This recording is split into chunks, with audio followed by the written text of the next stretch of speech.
Bueno, yo la verdad que empecé bastante tarde. Sí, Blanca, ya voy a tener cositas hablando. Ya prometo que para la próxima lectura me voy a hacer un surtidito de cosas lindas para mostrársela a ustedes. Bueno, hola Doris. Yo hablo más con Blanca, la verdad, pero sé que hay un montón de gente atrás de este grupo hermoso y a Blanca es la que vuelvo loca, que no encuentro dónde queda la página, que no encuentro lo otro y las tengo que felicitar por lo que corren, por todas las cosas que hacen por nosotros, para que los que estamos lejos escuchemos y estemos al tanto de las cosas, porque debe ser un trabajo tremendo. Bueno, chicas, ya más o menos se me hizo un poquito más tarde. ¿Arrancamos? Bueno, arranco con el capítulo 21, agudeza visual. Ahora sujeta esto sobre el ojo izquierdo y lee la línea más pequeña que puedas ver con claridad. Con aire de paciencia, Roger acercó la cuchara de madera a su ojo derecho y entornó el izquierdo concentrándose en la hoja de papel, que ya había clavado en la puerta de la cocina. Él estaba de pie en el vestíbulo de entrada, pues el pasillo era el único lugar del interior de la casa que medía unos 6 metros.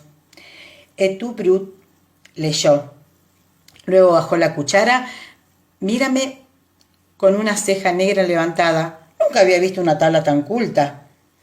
Es que siempre he pensado que las normales son bastante aburridas, con eso de F, E, 5, Z, T, D, le expliqué clavando el papel y darlo vuelta. Ahora del otro ojo, por favor. ¿Cuál es la línea más pequeña que podés leer con facilidad? Él invirtió la cuchara, visqueando las 5 líneas escritas a mano, cuyo tamaño decrecían de forma tan uniforme como yo había sido capaz de hacerla. Luego leyó despacio la tercera. No comáis cebollas. ¿De quién es eso? De Shakespeare, por supuesto, respondí yo, tomando nota. No comáis cebolla ni ajo, pues debemos exhalar un suave aliento. Esa es la más pequeña que puedes llegar a leer. Vi que la expresión de Jamie se alteraba súbitamente. Él y Brianna estaban de pie detrás de Roger en el porche, presenciando el procedimiento con gran interés. Brianna se inclinaba apenas hacia su esposo, con la expresión algo ansiosa, como así lo impulsara a ver. La expresión de su padre, en cambio, delataba una leve sorpresa, algo de piedad, y un innegable destello de satisfacción. Por lo visto, él sí podía leer la 5ª línea sin dificultad. Lo honro, Julio César. Porque eres valiente, lo honro. Porque eres ambicioso, lo maté. Él debió de percibir mi mirada, pues su expresión se desvaneció. Al instante, su cara reasumió el acostumbrado buen humor inescrutable. Entornó los ojos como para decirle, no me engañas, y en él apartó toda la vista. La comisura de los ojos se contrajo un tanto. ¿No lees ni siquiera la siguiente? Bri se había acercado un poco más a Roger, como atraída por su ósmosis. Miró con atención el papel, luego a su marido, dándole ánimos. Estaba claro que ella también podía ver las últimas 2 líneas sin dificultad. No, dijo Roger bastante seco. A petición de Bri, había consentido que la examinara los ojos, pero era evidente que eso no lo hacía feliz. Descargó la cuchara de madera contra la palma de la mano, impaciente para terminar. ¿Algo más? Solo un poco de ejercicio, dije tratando de calmarlo. Ven aquí. Acá hay más luz. Lo apoyé una mano en el brazo para llevarlo hasta mi consultorio, mientras miraba con dureza a los otros. Brianna, ¿por qué no pones la mesa, por favor, para la cena? No tardaremos mucho. Ella vaciló un instante, pero Jamie le dijo algo en voz baja. Entonces asintió y tras echar una última mirada a su esposo, ceñuda de ansiedad, se fue. Jamie salió tras ella, encogiéndose de hombros para pedirle disculpas. Roger estaba de pie en el caos de mi consulta, como un oso que oyera ladrar a los perros en la distancia, a la vez fastidiado y precavido. No es necesario todo esto, dijo mientras yo cerraba la puerta. Veo bien. Es solo que aún no tengo mucha puntería. No me pasa nada malo en los ojos. Aún así, no hizo intento alguno de escapar. Yo capté un tono dubitativo en su voz. Eso creo, sí, dije con ligereza. De cualquier modo, deja que te eche un vistazo, solo por curiosidad. Logré que se sentara, aunque de mala gana. Ya, a falta de pequeña linterna habitual, encendí una vela. La acerqué para comprobar la dilatación de sus pupilas. Sus ojos tenían un bello color. No era ni avellana ni verde oscuro, muy límpido. Tan oscuro que a la sombra parecían casi negros, pero a plena luz adquirían un color sorprendente, casi esmeralda. Eso resultaba desconcertante para quien hubiera conocido a Shaylee Duncan. Con el loco humor que reía en esas claras honduras verdes, era de esperar que Roger solo hubiera heredado de ella el color de los ojos. Parpadeó una vez, involuntariamente. Cuando las largas pestañas negras se abatieron sobre las pupilas, el recuerdo desapareció. Eran ojos muy bellos, pero serenos, y sobre todo cuerdos. Le sonreí, él hizo lo mismo por reflejo, sin comprender. Pasé la vela por delante de la cara, hacia arriba, hacia abajo, a la derecha, a la izquierda, pidiéndole que no dejara de mirar y observando los cambios, mientras sus ojos se movían de un lado a otro. Como para ese ejercicio no se requerían respuestas, comenzó a relajarse un tanto. Poco a poco aflojó las manos contra sus muslos. Muy bien, dijo en un tono grave y tranquilizador. Sí, así es. ¿Puede mirar hacia arriba, por favor? Ajá. Bueno, ahora hacia abajo. Hacia el rincón de la ventana. Ajá, sí. Ahora mírame otra vez. ¿Ves este dedo? Bien, ahora cierra el ojo izquierdo y dime si se mueve. Ajá. Por fin apagué la vela de un soplo y estiré la espalda con un pequeño gruñido. Bien, dijo él como si nada. ¿Cuál es el veredicto, doctora? ¿Debo irme a hacer el bastón blanco? Agitó la mano para eventuar las volutas de humo de la vela apagada, fingiendo indiferencia. Tan solo lo desestimó una ligera tensión en los hombros. Reí. No, todavía no necesitas un perro lazarillo, ni siquiera gafas. No obstante, has dicho que nunca habías visto una tabla tan culta. Deduzco que la has visto de otro tipo.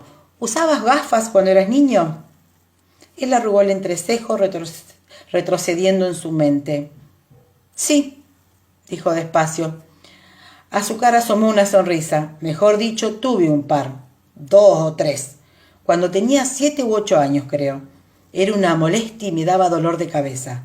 De modo que tendría que olvidarlas en el autobús, en la escuela, en las piedras del río. En realidad no recuerdo haberlas tenido puestas durante más de 1 hora en alguna otra ocasión. Cuando perdí el tercer par, mi padre se dio por vencido. Se encogió de hombros. Bien, he de ser franco, siempre pensé que no las necesitaba. Bueno, por ahora no. Al captar el tono de mi voz, me miró con aire intrigado. ¿Cómo? Eres un poco miope del ojo izquierdo, pero no tanto como para que te cause dificultades. Me fronté el puente de la nariz, como si percibiera allí el pellizco de las gafas. Déjame adivinar, cuando ibas a la escuela jugabas bien al hockey y al fútbol, pero no al tenis. Él rió, sus ojos se arrugaron con la comisura. ¿Tenis? En la escuela primaria de Inverness. Habíamos dicho que era un juego para maricas. Pero bueno, comprendo lo que quieres decir. Y tienes razón, jugaba bien al fútbol, pero no servía para el tenis. ¿Por qué? Porque no tienes visión binocular, expliqué. Es probable que alguien lo detectara cuando eras un niño y que tratara de corregírtelo con los lentes prismáticas. Pero a los 7 u 8 años ya era tarde, ¿eh? Me apresuré a añadir al ver que no comprendía. Para que te dé resultado, tenés que haberlo hecho hasta los 5 años. ¿Qué tengo? Visión binocular, pero no la tenemos todo, es decir, los 2 ojos no me funcionan. Parece algo desconcertado. Se miró la palma de la mano cerrando un ojo y luego el otro, como si quisiera encontrar la respuesta entre las líneas. Tus ojos funcionan bien, le aseguré. El problema es que no lo hacen a la vez. En realidad es un trastorno bastante común. Muchos lo sufren sin saberlo. En algunas personas no se sabe por qué el cerebro nunca aprende a fusionar las imágenes que vienen de los dos ojos para conformar una imagen tridimensional.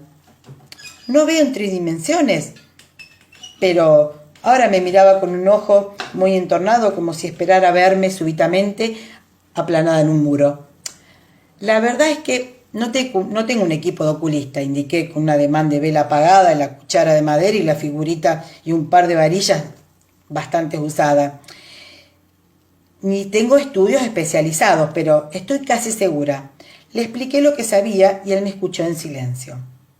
Su vista parecía bastante normal en cuanto a agudeza, pero como su cerebro no fundía la información de sus ojos, él debía calcular la distancia y la localización relativa de los objetos por simple comparación inconsciente de los distintos tamaños.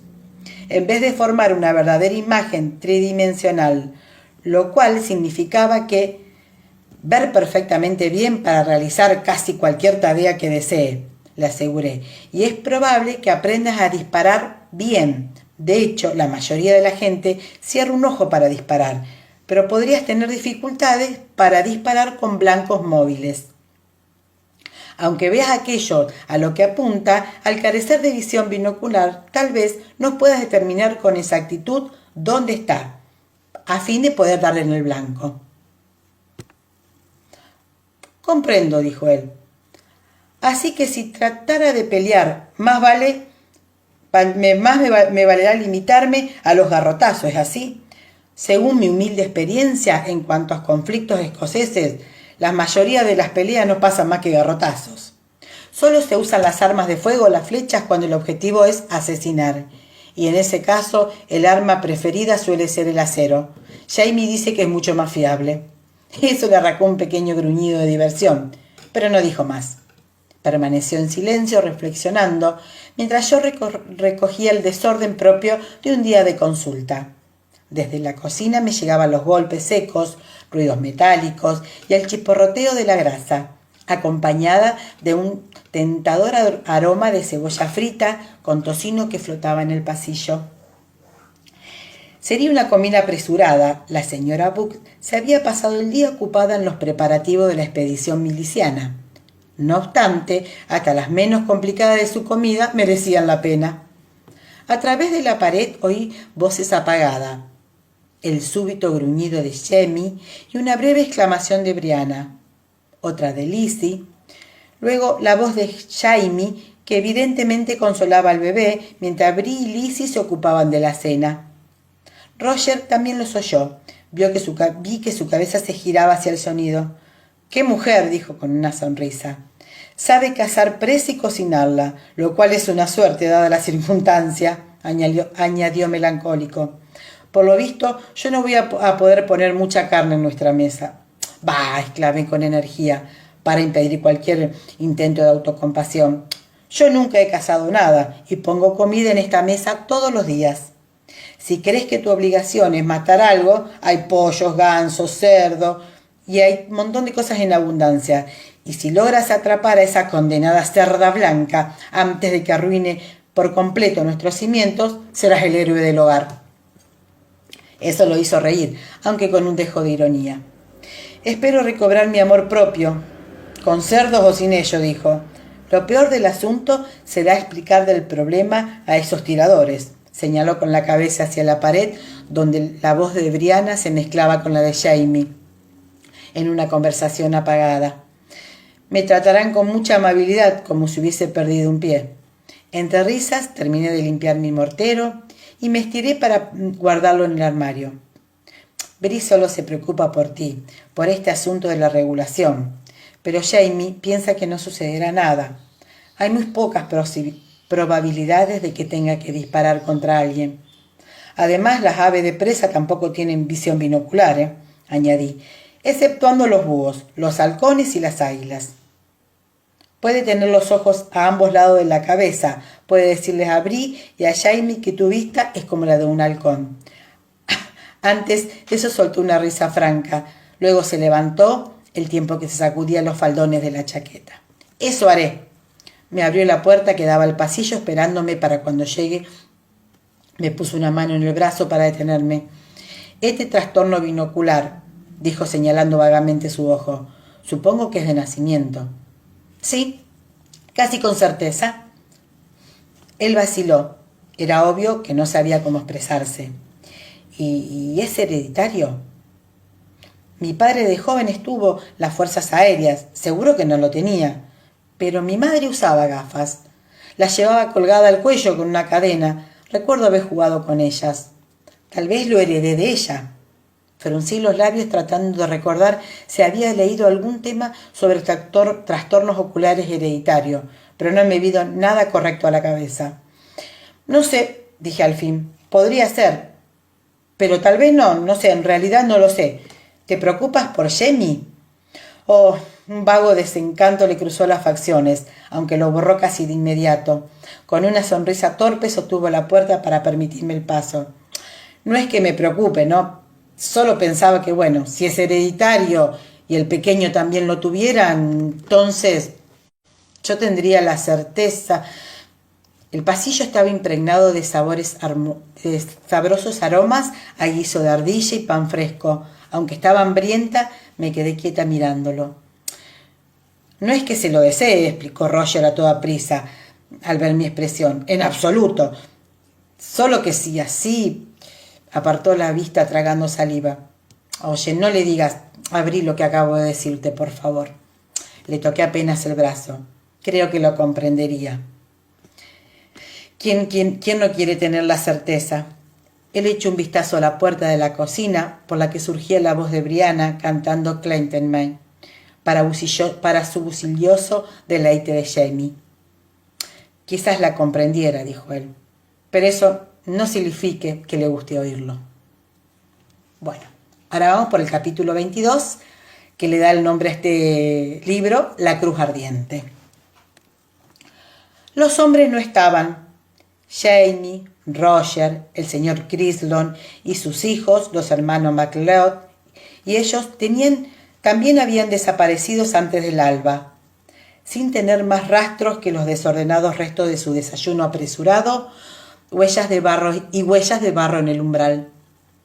Jamie era tan silencioso que rara vez me despertaba cuando se levantaba de la cama antes de que amaneciera, pero solía despedirse con un beso, murmurándome al oído una palabra cariñosa y permitiendo que yo llevara su contacto y su olor a mis sueños. Esa mañana no se había despedido. Ese trabajo quedó a cargo de los pequeños Chirlom y MacLeod, varios de los cuales libraron una batalla justo debajo de mi ventana, cuando apenas había amanecido. Desperté en un respingo, pero un segundo confundida por los gritos. De manera automática alargué la mano en busca de esponja, oxígeno y jeringa y alcohol. Vi cosas que vivías a mi alrededor, las visiones. Era una sala de urgencia. Sin embargo, al tomar aliento, no olía a etanol, sino a humo de leña. Sacudí un poco la cabeza, parpadeando ante el arrugado edredón azul y amarillo, la ropa colgando apaciblemente de sus perchas, el torrente de luz clara que entraba por las celosías entreabiertas. En casa. Estaba en casa, en el cerro. Fuera tronó una puerta al abrirse y el jaleo se apagó de golpe, reemplazando por un torrente de huidas y risas sofocadas. «Uf», dijo la voz de la señora Boone, ceñudamente satisfecha. Tras haber desalojado a los alborotadores, la puerta se cerró. Ruidos de madera y metal anunciaron que en el piso de abajo se iniciaba la actividad del día. Cuando bajé, un poco después, encontré a esa buena señora dedicada a un mismo tiempo a tostar pan, hervir café, preparar las gachas y quejarse mientras limpiaba el rastro que habían dejado los hombres. No se quejaba del desorden, ¿eh? ¿Qué otra cosa podía esperarse de ellos? Sino del hecho de que Jamie no la hubiera despertado para prepararle un buen desayuno. ¿Y cómo se las arreglaría el señor ahora?, inquirió, blandiendo el tenedor en un ademán de reproche. Un hombre bien desarrollado como él, andando por ahí sin tener el estómago, nada más que un poco de leche y unos panecillos rancios. Mientras paseaba los ojos lagañoso por la mezcla de mendrugos y platos sucios, tuve la sensación de que la señora y sus compañeros habían dado buena cuenta de una holgazán de pan entera, salado y por lo menos 2 docenas de panecillos de maíz, acompañados por medio kilo de mantequilla fresca, un frasco de miel, un cuenco de uvas, pasas y toda la leche del primer ordeñe. «No creo que se vayan a morir de hambre», murmuré, recogiendo una migaja con el dedo humedecido. «¿El café está listo?» De los niños Crislon y McLeod, los mayores pasaron la noche junto al hogar de la cocina, envuelto en mantas y trapos. Ya se habían levantado y estaban afuera. Sus mantas se encontraban amontonadas tras el banco. Cuando el olor a comida empezó a invadir la casa, por la escalera y a través de las paredes, comenzó a llegar el murmullo de las mujeres que vestían y atendían a los niños, a los bebés, a los más chiquititos. De afuera reaparecieron caritas que espiaban hambrientas por el filo de la puerta. «¿Os habéis lavado ya esas zarpas mugrientas, pequeños paganos?», acusó a la señora Bug al verlos. Luego señaló la cuchara de gacha a los bancos, instalándolo a lo largo de la mesa. «Si están limpias, venid a sentarnos. Y ¡ay de usted el que no se limpia esos pies embarrados, eh!». En pocos segundos, bancos y taburetes quedaron llenos. La señora Crislon, McLeod y Alferbedy bostezaban y parpadeaban entre sus vástagos, entre indicaciones de cabezas y murmullo «buenos días». Enderezaban un pañuelo aquí, acomodaban unos faldones de una camisa por allá, usaban el pulgar mojado en saliva para aplastar el pelo erizado de unas cabecitas o para limpiar alguna mancha en la mejilla de algún crío. Con 12 bocas hambrientas que alimentar, la señora Boone se encontraba en su propia salsa. Mientras veía ir al hogar la mesa, me dije alguna vez en la vida anterior debía haber sido un herrerillo. «¿Has visto a Jamie antes de que partiera?», pregunté cuando hice una pausa para volver a llenar la taza de café con un gran embutido crudo en la mano. «No», negó con la cabeza muy blanca bajo el pañuelo. «No me he enterado de nada. Antes del amanecer he oído que mi viejo se levantaba, aunque supuesto que iría al excusado, pero por no molestarme con el ruido de la vacinilla, pero no ha regresado. Y cuando me he despertado ya se habían ido todos». «Ah, no, nada de eso». Con el rabillo del ojo había detectado un movimiento. Asestó un buen golpe con el embutido en la cabeza de uno de los pequeños McLeod en el instante que retiró los dedos del frasco de mermelada. «Tal vez hayan ido de cacería», sugirió con timidez la señora Haverford, mientras daba cucharadas de gachas a una niñita sentada en sus rodillas. Tenía apenas 19 años, hablaba muy poco, pues las otras mujeres la intimidaban. «Habría mejor en salir a buscar sitios donde se pueda edificar con madera para nuestras casas», dijo la señora McLeod, al tiempo que apoyaba al bebé contra su hombro para darle palmaditas en la espalda. Luego se apartó de la cara un mechón de pelo encanecido y me miró y me sonrió con ironía. «Sin ánimo de criticar, su hospitalidad, señora Fraser. Preferiría no pasar el invierno bajo sus pies». «Jordi, deja en paz las trenzas de tu hermana o haré que te arrepientas». Bueno, como a esas horas de la mañana no estaba en mis mejores condiciones, sonreí cortésmente, murmurando algo incomprensible. Yo también preferiría no tener 5 o 10 personas de más en la casa durante el invierno, pero bueno, no estaba segura de que lo pudiera evitar. La carta del gobernador era bastante clara. Todos los hombres físicamente sanos del territorio alejados deberían ser reclutados como tropas de milicia y presentarse en Salisbury hacia mediados de diciembre. Quedaba muy poco tiempo para construir casas. Aún así, confiaba en que Jamie tuviera algún plan para aliviar el hacinamiento. Azo, el gatito, había instalado su residencia en un armario de mi consulta, y la escena de la cocina iba asumiendo su habitual parecido con la pintura del bosco. Por lo menos, con tantos cuerpos amontonados, la cocina había perdido el frío del amanecer. El ambiente estaba ahora confortablemente caldeado y ruidoso. No obstante, dado el confuso de la escena, pasaron varios minutos antes de que yo notara que las jóvenes madres presentes no eran 3, sino 4. ¿De dónde has salido?, pregunté sobresaltándome al ver a mi hija en un rincón acurrucada bajo una manta vieja. Bri parpadeó adormilada y cambió de posición a Jamie, que mamaba con total concentración ajeno a la muchedumbre. En mitad de la noche, los Müller llamaron a nuestra puerta, explicó ella bostezando. Era noche. No hablaban bien nuestro idioma, pero me pareció entenderles que papá los había llamado. ¿De veras? Cogí un trozo de pastel de pasas, adelantándome por muy poco a un joven Chislon. ¿Todavía están allí? Ajá, gracias, mamá. Alargó la mano hacia el trozo de pastel que yo le ofrecía. Sí, antes de que amaneciera ha venido papá y ha sacado a Roger de la cama. Al parecer aún no necesitaba a los Müller. Cuando Roger se ha ido, un viejo enorme se ha levantado del suelo diciendo «Bit Medl» y se ha acostado a mi lado. Un delicado rubor le encendió las mejillas y he pensado que, era mejor venir. «¡Ah!», exclamé conteniendo una sonrisa. «Debe haber sido el viejo Gerard». El viejo granjero, eminentemente práctico, no entendía por qué debería tener sus vetustos huesos en el duro suelo de tablas, así que había un espacio disponible en la cama y ahí fue. Eso supongo, dijo ella algo confundida mientras masticaba un bocado de pastel. Creo que es inofensivo, pero aún... Sí, claro, para ti no representa ningún peligro, coincidí con ella. Gerard Müller era el patriarca de una numerosa familia alemana que vivía entre el cerro y la colonia morava de Salem. Aunque ya se acercaba a los 80 años, distaba mucho de ser inofensivo.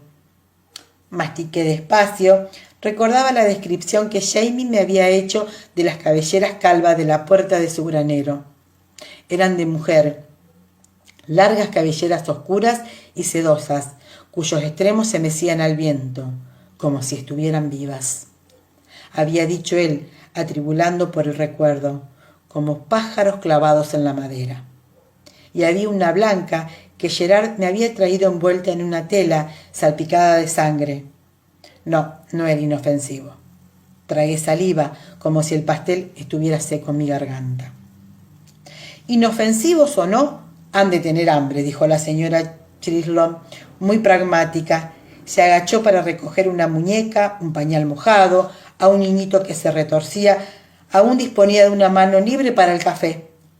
Será mejor despejar todo esto antes que los alemanes huelan la comida y vengan a porrear la puerta. ¿Queda algo para ellos?, pregunté un tanto intranquila, mientras trataba de recordar cuántos jamones había en el cobertizo donde los ahumábamos. Tras 2 semanas de hospitalidad, nuestras provisiones estaban disminuyendo alarmantemente. Por supuesto, aseguró enérgicamente la señora Buck, dejando caer las lonchas de embutido sobre el sartén caliente. En cuanto haya terminado con este grupo, podrán decirles que vengan a tomar su desayuno. Tú, Aminium, usó la espátula para un coscorrón a una niña de 8 años. Corre al sótano, llena tu delantal de patatas y tráelas. A los alemanes les gustan las patatas. Para cuando yo había terminado mis gachas y empezaba a recoger las escudrillas para lavarlas, la señora Brun, escoba en mano, ya estaba barriendo niños y basura hacia afuera, con implacable eficiencia, mientras dabas un torrente de órdenes a Lizzie, a la señora Arbelfit, se llamaba Ruth, y a quienes parecía haber reclutado como asistente de cocina.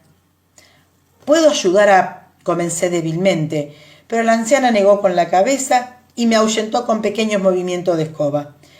«Ni pensarlo, señora Fraser», dijo. «Tendrá usted bastante que hacer, sin duda, y... usted, no entren ahí en mi bonita cocina con esas botas llenas de barro, Fuera, fuera, fuera. Y límpieselas antes de poner un pie aquí». En el umbral de la puerta estaba Gerard Müller, desconcertado, seguido por sus hijos, sus sobrinos varones. Sin dejarse intimidar por el hecho de que él le sacara 30 centímetros y no hablar nuestro idioma, la señora Pum arrugó la cara y le clavó ferozmente la escoba en las botas. Después de dar un cordial bienvenida a los Müller, aprovechó la oportunidad para escaparme. Tratando de evitar la multitud de la casa, me lavé fuera en el pozo. Luego fui a los cobertizos para ocuparme de hacer el inventario. La situación no era tan mala como temía. Con una administración prudente había bastante para que nos durara todo el invierno, aunque tal vez fuera necesario contener un poco la mano generosa de la señora Pum. Además de los 7 jamones ahumados que teníamos en el cobertizo, había 4 trozos y medio de tocino, un estante lleno de venado seco y media res relativamente fresca.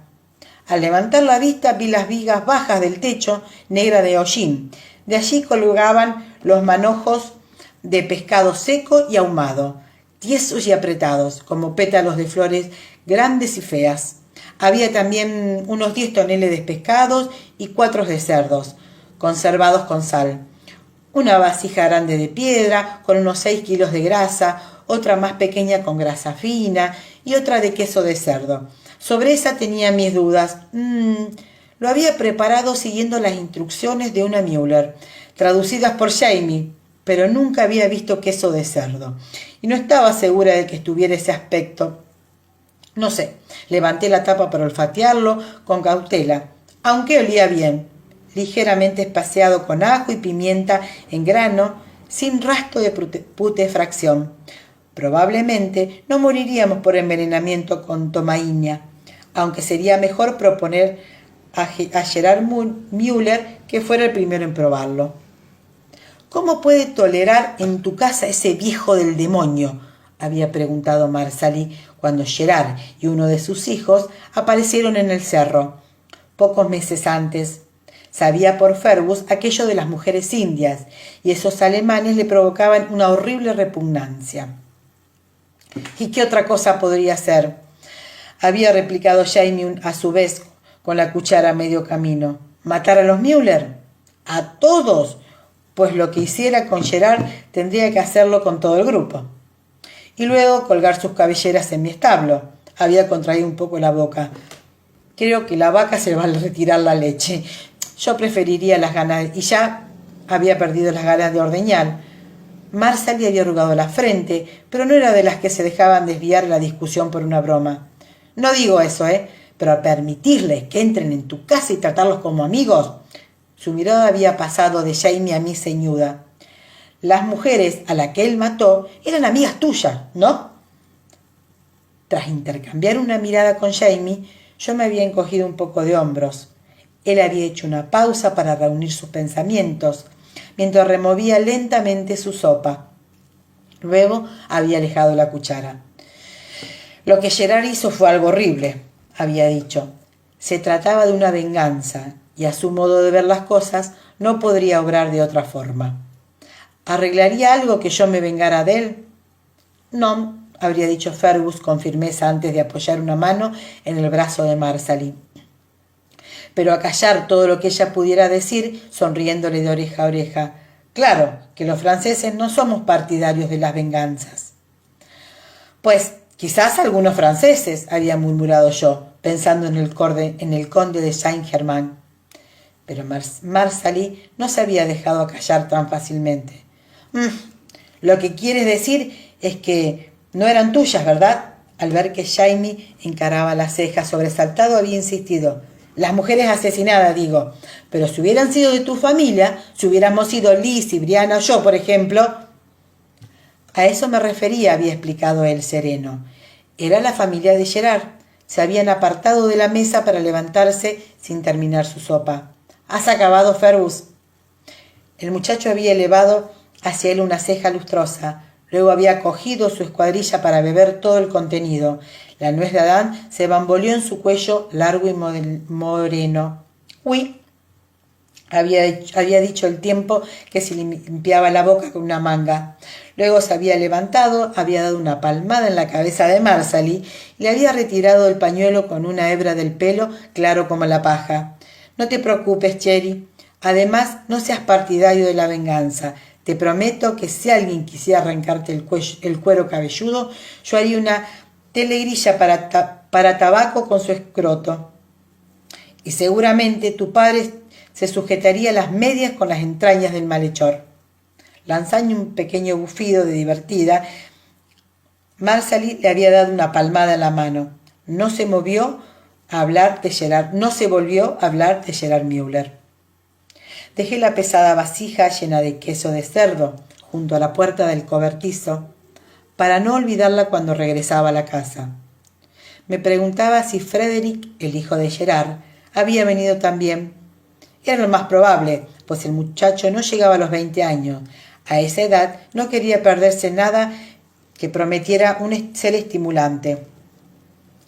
Petronella, su joven esposa, había muerto junto a su bebé, de sarampión, aunque Gerard pensaba que la infección había sido una maldición de la tucarora contra de su familia. ¿Se había casado de nuevo? Era muy posible, pero si no, entre los nuevos arrendatarios había 2 muchachas adolescentes. Tal vez los planes de Jamie incluían buscarles maridos. También estaba Lizzie.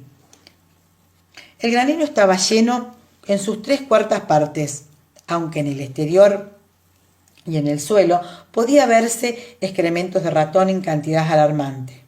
Axo crecía rápido, pero no tanto. Su tamaño era el de un ratón normal.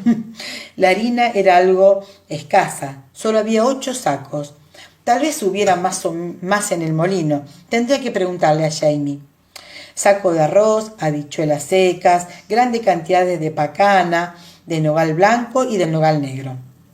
Montones de calabazas secas, un saco de arpillera con avena y maíz, litros y litros de sidra y vinagre de manzana. Una vasija con mantequilla salada, otra de mantequilla fresca, un cesto lleno de redondos quesos de cabra que había obtenido a cambio de un tonel de zarzamoras y otro de grosella. El resto de las bayas había ido cuidadosamente desecado, junto a las uvas silvestres y convertidos en mermeladas o conservas. En ese momento estaban escondidas en la despensa, a salvo, era de esperar, de los saqueos infantiles. La miel, ahí me detuve frunciendo los labios. Tenía casi 80 litros de miel purificada y 4 grandes vasijas de panal retirado de mi colmena, a la espera de que lo convirtiera en velas de cera. Todo eso se conservaba en la cueva cerrada con una empalizada que servía de establo, a fin de protegerlo de los osos, pero no de los niños a los que les tocaba alimentar a las vacas y la cerda del establo. Hasta entonces yo no había visto dedos ni caras pringosas que la delataran, pero no vendría mal tomar algunas medidas preventivas.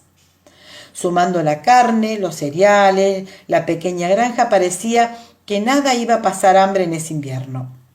Lo que me preocupaba era que no era grave, ¿no? Pero sí importante, la deficiencia de vitaminas. Eché una mirada al bosquecillo de castaño, cuyas ramas estaban completamente desnudas. Pasarían 4 meses largos antes de que se viera alguna hortaliza fresca, aunque todavía quedaban muchos nabos y coles por recoger. El sótano, donde almacenábamos los tubérculos, estaba razonablemente provisto y su aroma resultaba embriagador. El olor y la tierra de las patatas, el penetrante de los ajos y las cebollas, las esencias blancas y sanas de los nabos. Detrás había 2 grandes toneles de manzana y varias huellas de pies infantiles que conducían hasta allí. Bueno, levanté la vista de las vigas, se habían colgado enormes racimos de uvas silvestres, que iban convirtiendo poco a poco en pasas. Aún estaban allí, pero de los que colgaban más abajo del estante al alcance de la mano se habían reducido y estaban los tallos desnudos ya. Quizás no hubiera peligro de escorbuto después de todo. Mientras caminaba de regreso a la casa, Traté de calcular cuántas provisiones tendrías que llevarse Jamie y los milicianos, cuántas dejar para el consumo de las mujeres y los niños. Era imposible decirlo. Eso dependería en parte de los hombres que pudiera reclutar y de los que cada uno llevara consigo. Aún así, los nombramientos del coronel llevaban aparejada, ante todo, la responsabilidad de alimentar a los hombres.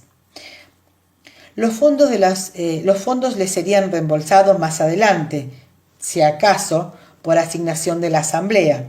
No era la primera vez que lamentaba profundamente no saber más sobre el tema. ¿Durante cuánto tiempo estarían en funcionamiento esa asamblea?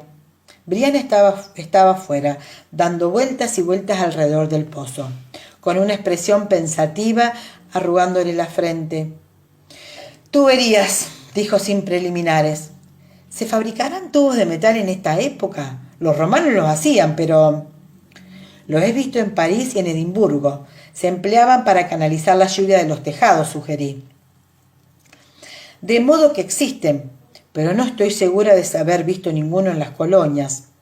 Si los hay, han de ser terriblemente caros, desconcertando las casas más sencillas, como la cerradura para caballo. Todos los artilugios de hierro deberían ser importados de Gran Bretaña, al igual que todo lo metálico, fuera de cobre, de bronce o de plomo». «Al menos, ¿saben qué es?», entornó los ojos calculando la pendiente del suelo entre el pozo y la casa. Luego movió la cabeza con un suspiro. «Creo que podríamos hacer una bomba, pero llevar el agua hasta el interior de la casa, eso ya es otro cantar».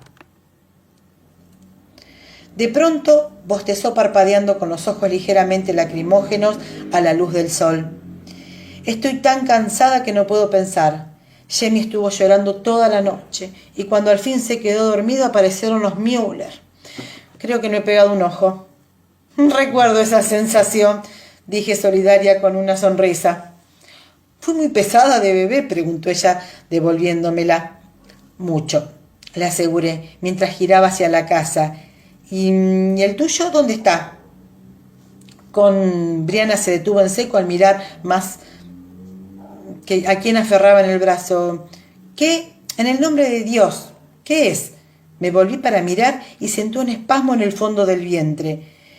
«¿Qué es?», resulta obvio, dije acercándome paso lento. «La cuestión es, ¿qué hace aquí?». Era una cruz bastante grande, hecha con 2 ramas de pino seca, despojada de las ramitas menores y atadas entre sí con una cuerda. Estaba firmemente plantada en el borde del patio, cerca de la gran pícea roja que custodiaba la casa, y alcanzaba unos 2 metros de altura. Las ramas eran delgadas, aunque sólidas, y no se podía decir que fueran voluminosas o que molestaran. Sin embargo, su tranquila presencia parecía dominar el patio, tal como el tabernáculo dominaba el interior de la iglesia. Al mismo tiempo, su efecto no resultaba reverente ni protector. Por el contrario, era siniestro. «¿Hemos organizado alguna reunión religiosa?». Briana contrajo los labios tratando de tomárselo con broma. Esa cruz le inquietaba un tanto como a mí. «Que yo sepa, no». Caminé despacio alrededor de ella, mirándola de arriba abajo. Era obra de Jamie. Eso se notaba la calidad de la artesanía. Las ramas habían sido recogidas con rectitud y su simetría, y estaban cuidadosamente recortadas en los extremos afilados. El palo que cruzaba tenía un corte prolijo, que se ajustaban bien al vertical. La cuerda que los ligaba se entrecruzaban con pulcritud de marinero. «¿Puede que papá haya fundado una propia religión?». Brian marcó una ceja. Ella también reconocía el estilo. De pronto la señora Bunn apareció por la esquina de la casa con un cuenco lleno de comida para los pollos. Al vernos se detuvo en seco y abrió al momento la boca. Me preparé instintivamente para la embestida. Bri, por lo bajo, emitió una risita burlona. «Ah, estaba aquí, señora. Acabo de decirle a Lizzie que es una vergüenza. Una verdadera vergüenza, que todos los críos alborotando arriba y abajo, dejando porquerías por toda la casa, hasta en la destilería de la señora. Y Lizzie me dice que... ¿En mi consulta? ¿Qué? ¿Dónde han estado? Iba yo corriendo hacia la casa completamente olvidada de la cruz. La señora aún me seguía pisándome los talones sin dejar de parlotear. Sorprendí a 2 de esos diablillos jugando a los bolos allí dentro, con esos bonitos frascos azules que usted tiene y una manzana. Pero puede quedarse tranquila, que le he dado unos buenos coscorrones, que aún debe estar resonándole los oídos. Criaturas perversas. Mirar que dejar todos los restos de comida pudriéndose ahí. Y mi pan había llegado hasta el vestíbulo adelante. Al abrir la puerta lo encontré todo limpio y reluciente, incluyendo la encimera, donde yo había dejado mi último experimento con la penicilina. Ahora estaba completamente vacía. La superficie de roble había sido fregada hasta perder el pulido. Era repugnante, dijo la señora Boone desde el vestíbulo a mi espalda, apretando los labios con virtuosa puzguatería. Repugnante, todo cubierto de moho azul y... Inspiré hondo, apretando los puños contra mi cuerpo para no estrangularla. La puerta para no ver la encimera vacía y me volví hacia la diminuta escocesa. Señora Boone, dije haciendo un gran esfuerzo para hablar con calma. Usted sabe perfectamente cuánto aprecio su ayuda, pero le pido que no. La puerta principal se abrió de par en par y chocó contra la pared de mi lado. Condenada bruja, ¿cómo te atreves a levantar las manos a mis niños? Me encontré cara a cara con la señora Crislon, arrebolada de furia y armada con una escoba y 2 pequeñuelos aferrados a sus faldas. Tenía las mejillas rojas y manchadas de lágrimas recientes. Me ignoró por completo. Toda su atención estaba atento en la señora Boone, que se hallaba a mi otro lado, erizada como un diminuto puercoespín. «Tú y tus preciosos niños», exclamó la anciana indignada. «Si tanto te preocupas por ello, ya deberías educarlos como Dios manda y enseñarles a comportarse bien, en vez de permitir que correteen por toda la casa como bárbaros, rompiendo y echando todo a perder, del desván hasta la entrada, y esas manos pingosas haciéndose de todo que no estaban clavadas en el suelo. Bueno, señora, no creo que los niños quisieran». Mi intento por apaciguador se perdió bajo los chillidos de esos 3 Chirlon, como si fueran los silbidos de un vapor. Los de las madres eran los más potentes. «¿Quién eres tú para decir que mis niños son ladrones, vieja entrometida?». La mujer ofendida, blandiendo amenazadoramente la escoba mientras se movía de un lado al otro en un intento de hacer blanco con la señora Boone. Yo me movía con ella, saltando de aquí para allá, siempre interponiéndome entre las 2 combatientes. «Señora Crislon», dije alzando una mano apaciguadora. «Margaret, oiga, estoy segura de que...». ¿Que yo qué? La señora Boone apareció expandiéndose, ojos vistas con las manos. ¿Que yo qué? Pues mira, lo que soy es una mujer temerosa de Dios y un alma cristiana. ¿Quién eres tú para hablar de tus mayores y tus superiores de ese modo, Tú y tu tribu de demonios que andan correteando por las colinas vestidos como harapos, ni siquiera vacinillas tienen donde mear. «Señora Boone», exclamé moviéndome hacia ella. «No debería». La señora Crislon se molestó en buscar una réplica, se limitó a embestir con la escoba lista. Levanté los brazos para evitar que pasara por un lado. Al verse frustrado en intento de aporrar a la señora Boone, lo hizo y fue a dirigirle furiosa estocada por encima de mi hombro, tratando de atravesarla. La anciana, que obviamente se sentía a salvo tras de mi barricada, brincaba como una pelota de ping-pong, con su carita redonda arrebatada de triunfo y de furia. «Por Dios, ceros», gritó con todo pulmón. «¡Ojalateros! ¡Gitanos!». «Señora Crislon, señora Boone», repliqué, pero ninguna de las 2 me prestaba atención. «Kids Miller, please», aulló la señora Crislon, mientras descargaba salvajemente su escoba. Los niños chillaron. La madre, que era bastante exuberante, me pisó la punta del pie con todo su peso. Eso ya era demasiado. Me volví hacia ella, echando chispas por los ojos. Ella retrocedió, dejando caer la escoba. ¡Ja! ¡Callejera descarada! ¡Tú y...! Los chillidos de la señora Boone a mi espalda cesaron de golpe. Al girar sobre mis talones me encontré con Briana, que al parecer había corrido alrededor de la casa para entrar en la cocina. Sujetaba a la diminuta señora Boone con los pies bien lejos del suelo, ciñéndola por la cintura con un brazo y con la otra mano apretándole la boca firmemente. La anciana pataleaba en el aire con los ojos saltones sobre las manos que la amordazaban. Bri me miró, puso los ojos en blanco y retrocedió por la puerta de la cocina, llevándose a su cautiva. Cuando me di la vuelta para ajustar cuentas con la señora Crislon, solo vi un trozo de falda grises que desaparecían a toda carrera al otro lado del umbral, entre llantos de niños que se alejaban como una sirena en marcha. Tras coger la escoba, que yacía a mis pies, entré al consultorio y cerré la puerta. Apoyé la mano en la encimera vacía con los ojos cerrados. Sentí el súbito y irracional impulso de golpear algo y lo hice. Descargué el puño contra la superficie de roble una y otra vez, con la parte carnosa de la mano, pero la madera era tan maciza que mis puños hicieron un poco ruido. Por fin me detuve jadeando. ¿Qué demonios me pasaba? Era fastidioso. Que fuera la intromisión de la señora Bloom no era tampoco tan grave. Tampoco la belicosidad maternal de la señora Crislon. Ella y sus pequeños demonios se irían tarde o temprano. Un poco con más de suerte temprano. Aunque mi corazón empezaba a minorar la marcha, un escozor de irritación me corría aún la piel, como una urticaria provocada por las ortigas. En un intento de sacudírmela, abrí el armario grande para comprobar si las incursiones de los niños y la señora Boone habían causado algún daño importante. No, todo estaba en orden. Cada frasco de vidrio había sido ilustrado para parecer una joya.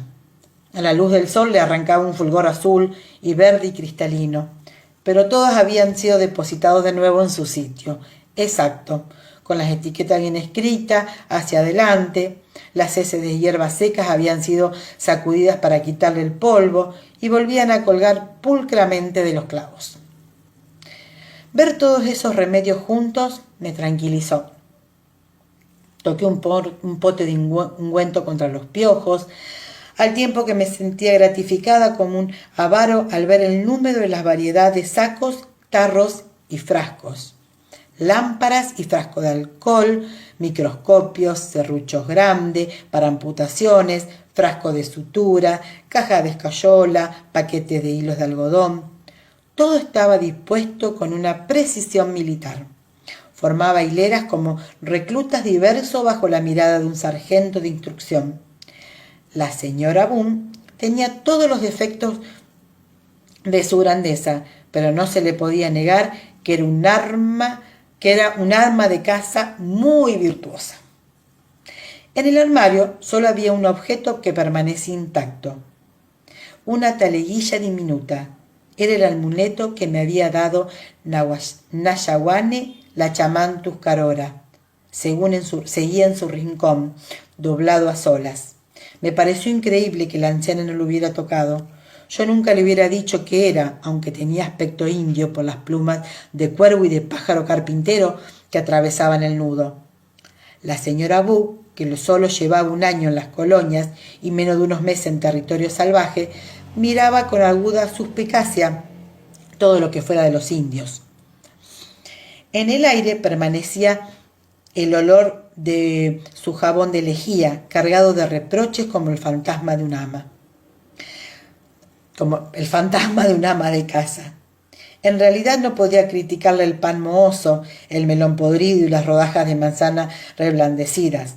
Podía ser para mí objeto de investigación, pero para la señora Boone no era otra cosa que una ofensa deliberada contra el dios de la pulcritud.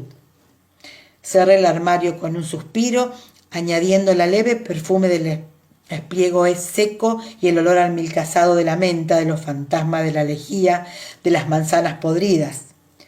Muchas veces antes había perdido preparados experimentales. Este no era demasiado complejo ni se encontraba en su estadio más avanzado. Para reemplazarlo bastaría media hora. No había más que buscar nuevos trozos de pan y unas muestras. Aún así decidí no hacerlo. No había tiempo suficiente. Era obvio que Jaime comenzaba a convocar a sus milicianos. En pocos días partiría a Silbury y para presentarse al gobernador Tryon. En realidad partiríamos ambos, pues yo tenía la firme intención de acompañarlos. De pronto se me ocurrió que desde el principio me había faltado tiempo para completar ese experimento. Aunque el crecimiento hubiera sido rápido, no habría podido recolectar, secar, purificar. Aún sabiendo eso lo hubiera iniciado, continuando con mis planes y mi rutina, como si la vida fuera un estable y previsible.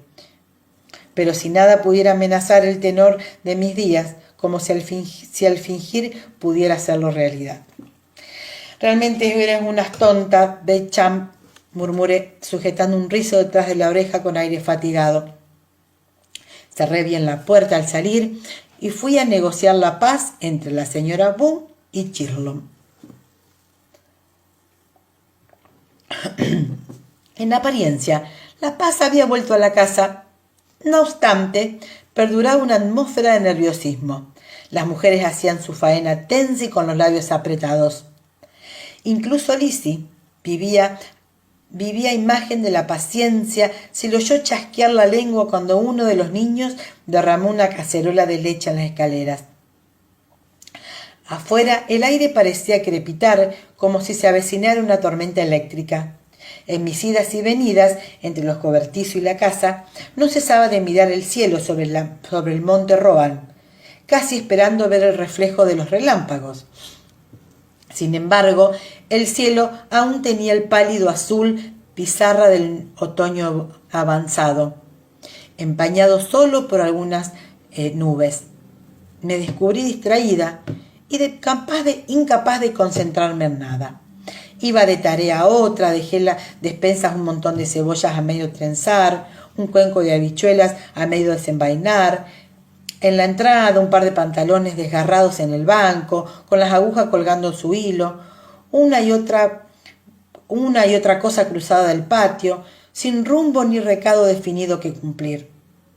En cada ocasión levantaba la vista hacia la cruz, como esperando que hubiera desaparecido desde mi último viaje, o quizás encontrar alguna nota aclaratoria clavada en la madera, sino un Iustus Nazarenum Res Idormium. Al menos algo, cualquier cosa. Pero no, la cruz seguía allí, dos simples palos de pino atados con una cuerda. Nada más, solo que una cruz simple es algo.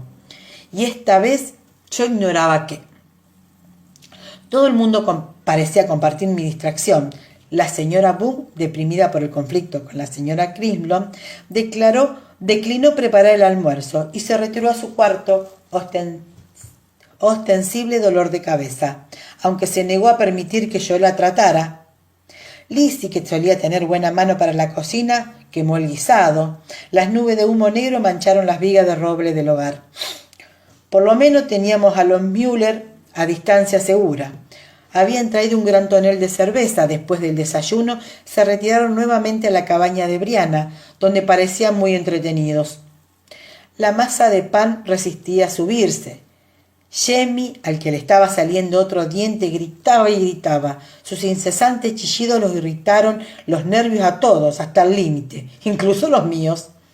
Me habría gustado sugerirle a Brie que se lo llevara donde no se lo oyera, pero bueno, no tuve valor.